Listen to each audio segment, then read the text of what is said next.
এখন আমি যদি বলি কেউ যদি দারুল উলুম দেওবন্দ নামের মাদ্রাসা দেখাতে পারে কোরআন হাদিসে, ওকে 10 লক্ষ টাকা পুরস্কার দেব। তো পাবলিক মনে করবে আর মানে দারুল উলুম দেওবন্দ মাদ্রাসা নাই। এই নাম তো বাবা পরিচয়ের জন্য রাখা হয়েছে। তারা উত্তর কি দিবে?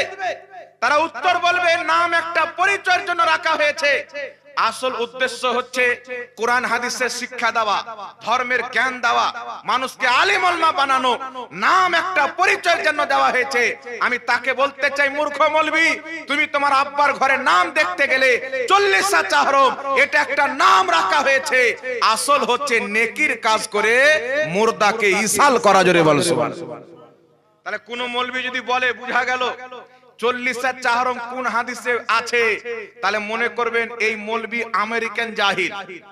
এর মতন মূর্খ ইহুদিদের ফ্যাক্টরিতে তৈরি হয়, মুসলমানের ফ্যাক্টরিতে তৈরি হয় না।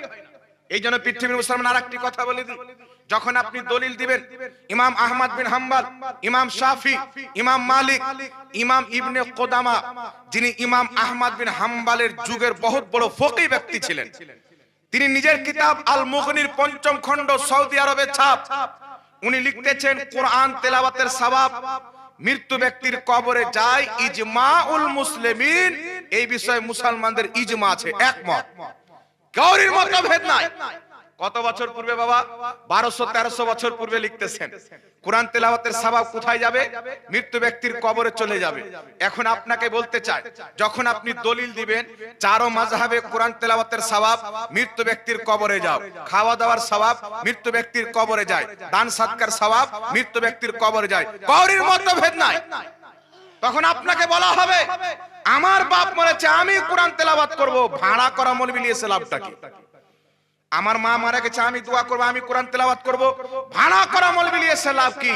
কিন্তু যেই মৌলবি স্টেজে এই বক্তব্য দিচ্ছে, ও বেটা আবার 20,000 টাকা ভাড়া দিয়েছে, আসেনি? ও ভাড়া দিয়েছে বক্তব্য দিচ্ছে। মসজিদের ইমাম ভাড়া করা, পিতামাতার বিয়ে পড়িয়েছে ভাড়া করা মৌলবি। তো ওই মৌলবি যদি বলে ভাড়া করা লোক দিয়ে কাজ হবে না, ওকে বলবেন তোমার বাপ মায়ের বিয়েটা যে পড়া হয়েছিল তো মৌলবি 500 টাকা নিয়েছিল কি লাইনি? তাহলে তোমার ফাতোয়া অনুযায়ী যদি বিয়েটা হারাম হয় তো মৌলবি তুমি কোন সন্তান হবে? হালাল জাদা হবে না হারাম জাদা হবে? এগুলো জাহালত, মূর্খতা। মনে রাখবেন পৃথিবীর মুসলমান, এই মূর্খদের থেকে ঈমানকে বাঁচিয়ে বাপ মায়ের ইন্তিকালের পর যত বেশি করে পারেন পিতা মাতাকে স্মরণ করে ইসালে সওয়াব করে। আমার রাসূলুল্লাহ বলেছেন মৃত্যু ব্যক্তি অসহায়ের মতো অপেক্ষাতে থাকে, তার জন্য কেউ দোয়া করবে, কেউ দান করবে, ইসালে সওয়াব করবে, আর সেই মৃত্যু ব্যক্তি সেই সওয়াবকে নিয়ে খোদার দরবারে পেশ করবে, তার কবরের আযাবটা হালকা হবে। মুসলমান অপেক্ষায় থাকে মৃত্যু ব্যক্তি। কিন্তু শয়তান তো এখন কিছু মৌলবীকে খেলাফত দিয়ে বসে আছে। শয়তান বলে আমি জিন্দা ব্যক্তিকে ছাড়িনি, এই মৌলবী তো আমাকেও পার করেছে, আর তো মরা ব্যক্তিকেও ছাড়েন। আবার বলবে যে মানুষ একত্রিত ভাবে কোরআন তেলাওয়াত করা যাবে না। সাহাবায়ে কেরাম দলবদ্ধ ভাবে কোরআন তেলাওয়াত করে খতম করতেন, তারপরে দোয়া করতেন। সাহাবায়ে কেরামের আকীদা ছিল যে কোরআন খতম করার পর যেই দোয়া করা হয়, পবিত্র কোরআনুল কারীমের তেলাওয়াতের বরকতে আল্লাহ সেই দোয়াকে কবুল করে নেয়। ইমাম নববী রাহমাতুল্লাহ আলাইহি আল আজকার কিতাবে হাদিসটা উল্লেখ করে তিনি নিজেই সহিহ বলেছেন। এইজন্য পৃথিবীর মুসলমান এক অপরের ভাড়া করা হয় না। যদি ভাড়া করা হয়ে যায় 5 ওয়াক্তের নামাজ ইমাম ভাড়া করা, নামাজটাও তো নাজায়েজ হবে। জানাজা পড়াচ্ছে ভাড়া করা, জানাজাও তো নাজায়েজ হবে। ছেলে মেয়ের বিয়ে পড়াচ্ছে ভাড়া করা মৌলবি, বিয়েটা তো নাজায়েজ হবে। সব জায়গাতে ভাড়া করা মৌলবিতে কাজ হচ্ছে, আর ইসালে সাহেব বলছে ভাড়া করা হুজুর নিয়েছে কি লাভ? তো তুই ভাড়া করে জালসা কেন করতে আসছিস? এগুলো মৌলবীকে পুষ মাসের টাইমে চামড়ার জুতা লে পিটতে হবে, তাহলে অটোমেটিক ঠিক হয়ে যাবে।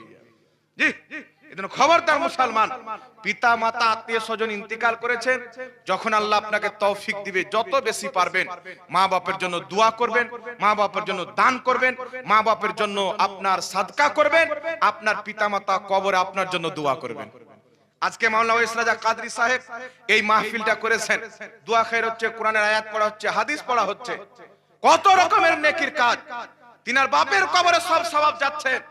আর আজ যে কাজটা এখানে হচ্ছে, উনার বাপকে এই আমলগুলি আল্লাহ পাক দেখাচ্ছে। ইমাম হাকিম নিশাপুরি রাহমাতুল্লাহ আলাইহি আল মুস্তাদরাক আলা সাহিহাইন কিতাবে এটাও সহিহ সনদে হাদিস নিয়েছেন। রাসূল পাক বলতেছেন, তোমরা তোমাদের মৃত্যু ভাইয়ের ব্যাপারে সচেতন থেকো, তোমাদের আমলগুলি তাদের কবরে পেশ করা হয়। বাপ মা মারা গেছে, বেটা দুনিয়াতে কি করছে, ভালো কাজ করছে না খারাপ কাজ, আল্লাহ তাকে দেখাচ্ছে, দেখো তুমি কেমন বেটা রেখেছো। বেটা যদি গুনার কাজ করে বাপ মা কবরে দুঃখিত হয়, বেটা যদি সওয়াবের কাজ করে পিতামাতা কবরে খুশি হয়ে যায়। জোরে বল সুবহানাল্লাহ। এইজন্য পৃথিবীর মুসলমান আমরা সকলে অন্তরস্থল থেকে মহান রব্বুল আলামিনের দরবারে নবী মুস্তাফা আলাইহিস সালামের ওসিলা দিয়ে দোয়া করি, আল্লাহ পাক মাওলানা ওয়েস রাজা কাদরী সাহেবের পিতাকে জান্নাতবাসী করেন। সকলে পড়ুন আমিন। এইজন্য আজকের এই মাহফিল করা হয়েছে যে আমরা দোয়া করব, কোরআনের আয়াত পড়া হবে, হাদিস পড়া হবে, আর যত নেকির কাজ করা হবে এই নেকির কাজগুলি তিনার বাবার নামেও বকশানো হবে, সারা পৃথিবীর মুমিনের নামেও বকশানো হবে, আর তাদের কবরে আমার আল্লাহ পৌঁছে দিবে। বুঝতে পেরেছেন কি পারেননি বাবা?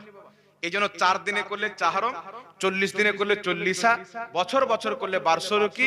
আসল উদ্দেশ্য হচ্ছে নেকির কাজ করে সওয়াবটা মুর্দাকে পৌঁছানো।